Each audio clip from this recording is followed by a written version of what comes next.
Yes, Kenya. Tamu sana, yes. Some few minutes ago, KBC taking to their digital platform shared a story on Walter Nyambane. A story I want us to have a look here, for it's going to form the basis of our analysis and discussion right now. KBC Channel 1 TV. Walter Nyambane. Baba na Martha, safari yangu ilikuwa ndefu lakini nimekaribia nyumbani. Mimi ndio ile one kwenye 50 plus 1 na inatoka diaspora. I have traveled miles just to make sure you have the one. Kenya decides. Then you are seeing Walter Nyambane. Inawezekana. Yes. I don't know what you make of that post by KBC. But looking at that post, or rather that post, Walter Nyambane is just endorsing Raila Odinga one day to the elections. Yes. So, what are the political implications of that last minute move by Walter Nyambane? Can it add Raila any vote now that a good majority of Kenyans have made up their minds? That's what I want us to find out in this video.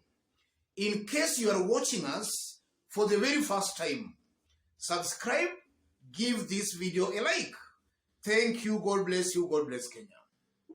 Yes, Walter Nyambane was initially in the presidential race. Then all of a sudden, his candidature was revoked by IEBC.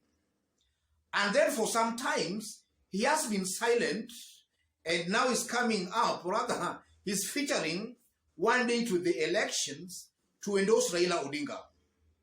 What does that mean politically? And can it actually influence some votes in favor of Raila Odinga? Looking at that move by Walter Nyambane, I tend to believe Walter Nyambane was actually taking his time to know which side is most likely going to win the Tuesday's elections. Walter Nyambane never wanted to actually make a wrong political move.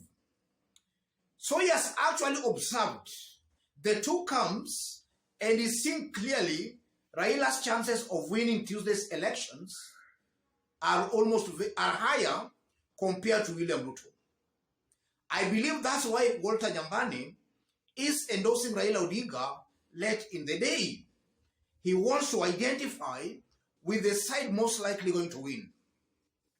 That's one thing I'm seeing here.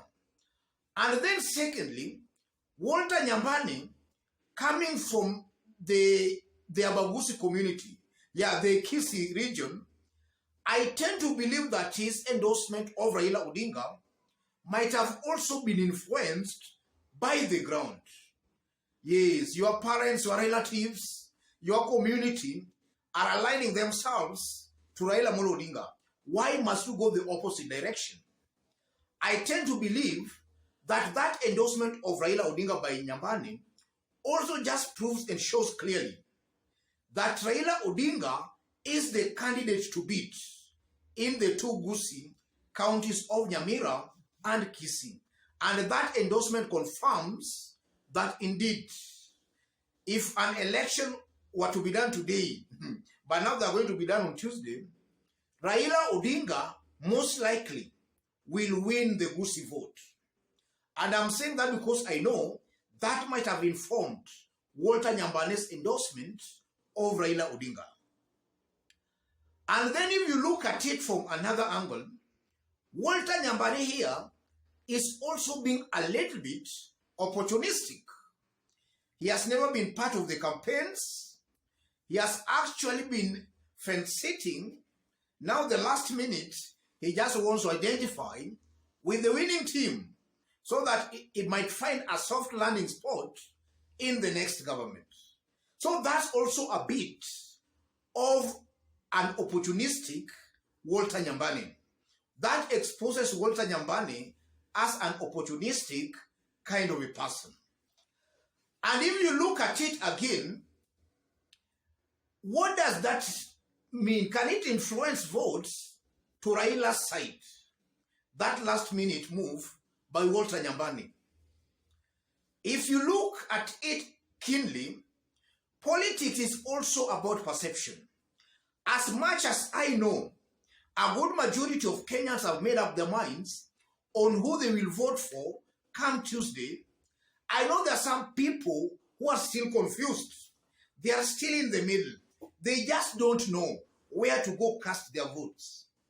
This move by Walter Nyambane has the potential of actually influencing those people to cast their votes for Raila Odinga, in that this endorsement creates a perception that Raila Odinga is actually winning. People are still joining Raila Odinga.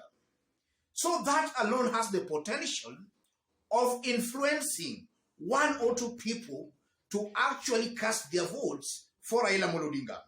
And just as Walter Nyambane is putting it, he's the one vote. Because, you know, for you to win, you need 50% plus one vote.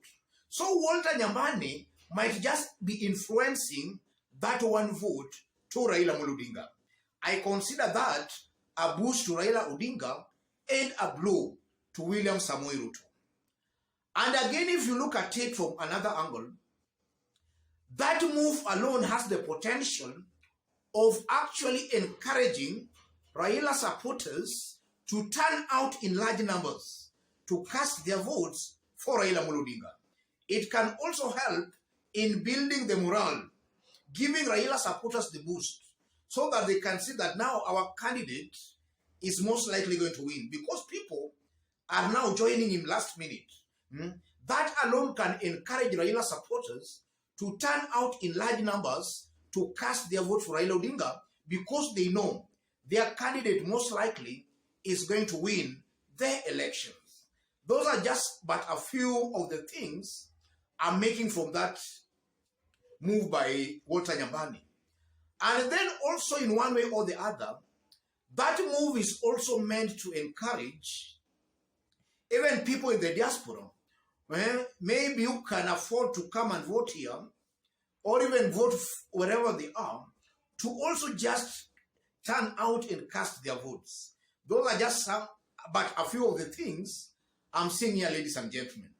And then just before I conclude, with 1 day remaining to the elections, I tend to believe, if you look at William Ruto's team and Raila's team, campaigns actually were over yesterday, so no candidate is allowed to campaign.